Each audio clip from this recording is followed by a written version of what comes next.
আসসালামু আলাইকুম রহমতুল্লাহ। বন্ধুরা সবাই কেমন আছেন? আলহামদুলিল্লাহ আমিও ভালো আছি আল্লাহর রহমতে। তো বন্ধুরা আজকে রাতের খাবারের জন্য আমি খিচুড়ি রান্না করবো সবজি দিয়ে। তো এখন আমি সবজিগুলো কেটে নিব। এই যে এখানে বেগুন আছে, আলু আছে, পেঁয়াজ আছে, তারপরে ধুন্দুল আছে। তো এখন প্রত্যেকটা সবজি আমি একটা একটা করে কেটে নেব। এই যে আমি প্রথম বেগুনটা নিলাম। আমি এইভাবে প্রত্যেকটা সবজি কেটে নেব। অবশ্যই আপনারা আমার ফুল ভিডিওটা দেখবেন। ডিম দিয়ে খিচুড়ি রান্না করবো সাথে সবজি দিয়ে।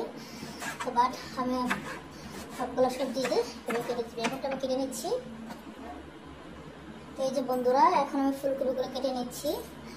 তো খিচুড়ি খেতে কার পছন্দ অবশ্যই বলবেন। আমার অনেক পছন্দ খিচুড়ি খেতে।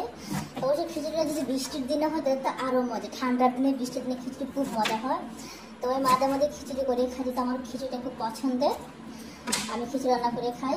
আপনাদেরকে আমার মতো খিচুড়ি পছন্দ, খিচুড়ি পাগল। আমি কিন্তু খুব খিচুড়ি পাগল।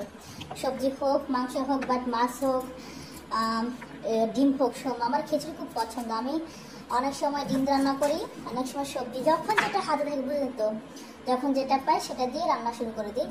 তো যাই হোক, আপনারা আমার পুরো ভিডিওটা অবশ্যই দেখবেন। আমি এখন সবগুলো সবজি যে আমার এখন কাটা শেষ। তো এই যে বন্ধুরা আমার সবগুলো সবজি কাটা শেষ। আলু, ফুলকপি, বেগুন, ধুন্দুল সবগুলো কেটে নিলাম।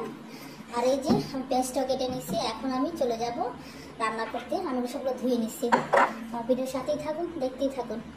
খিচুড়ি রান্না করবো আগে থেকে চাল ডাল ধুয়ে রাখছি। তো এখন এগুলোকে আমি এই যে পাতিলে দিয়ে দিচ্ছি। তারপর আমি আমার এই যে কেটে রাখা সবজিগুলো দিয়ে দিচ্ছি, কারণ আমি এগুলাকে একসাথে মিশিয়ে করে রান্না করবো, কারণ আমি ডাকবি দেবো না।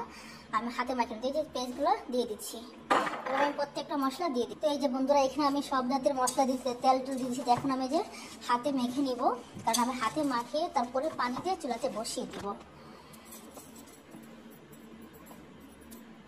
এই যে দেখতে পাচ্ছেন বন্ধুরা আমি এখন চুলাইটা বসিয়ে দিচ্ছি। এখন ঢাকনা দিয়ে আমি ঢেকে দেবো। কিছুক্ষণ পরে দেখবেন আমার খিচুড়ি রান্না হয়ে গেছে। চাল ডাল সব কিছু একসাথে মিশে, চাল ডাল ফুলকপি আলু যা যা সব কিছু মিক্স করে দিচ্ছি। আমার খিচুড়ি রান্না শেষ। এখন আমি চুলা থেকে নামিয়ে নিব আর জাস্ট 5 মিনিট। আর এই যে দেখেন আমি খিচুড়ির সাথে ডিমগুলো সিদ্ধ দিয়ে দিয়েছিলাম। এখন ডিমটা আমি উঠিয়ে নিব। আমার সিদ্ধ করা ডিম, 2টা ডিম সিদ্ধ করে রাখছিলাম। এখন এগুলাকে যে আমি দিয়ে দিব। এগুলাকে আমি খিচুড়ির সাথে সিদ্ধ করছিলাম, এখন খিচুড়ি দিতে আবার দিয়ে দিচ্ছি। তার 5 মিনিট পরে আমি নামিয়ে নেব। দেখতে পাচ্ছি এটা কি আইডিয়াটা একসাথে সিদ্ধ করে, যাতে অন্য হয়তো গ্যাস না জ্বালাতে, তখন গ্যাস সব বাঁচলো, তাড়াতাড়িও হলো। বুঝতে পারছেন? যাক বাবা, আমার আজকে খিচুড়ি রান্নাটা শেষ। এখন নেড়েছি আর 5 মিনিট রাখবো, তারপরে আমার রান্নাটা কমপ্লিট হয়ে যাবে। তো এই যে বন্ধুরা আমার খিচুড়ি রান্না শেষ। আজকে রাতের খাবার হচ্ছে সবজির সাথে, সবজি খিচুড়ির সাথে মিক্স ডিম সবজি খিচুড়ি দুটোটাই। দেখো আল্লাহ হাফেজ। আজকের ব্লগটা এই পর্যন্ত। যাদের খিচুড়ি খেতে পছন্দ অবশ্যই চলে আসবেন তারা। বাই বাই, আল্লাহ হাফেজ।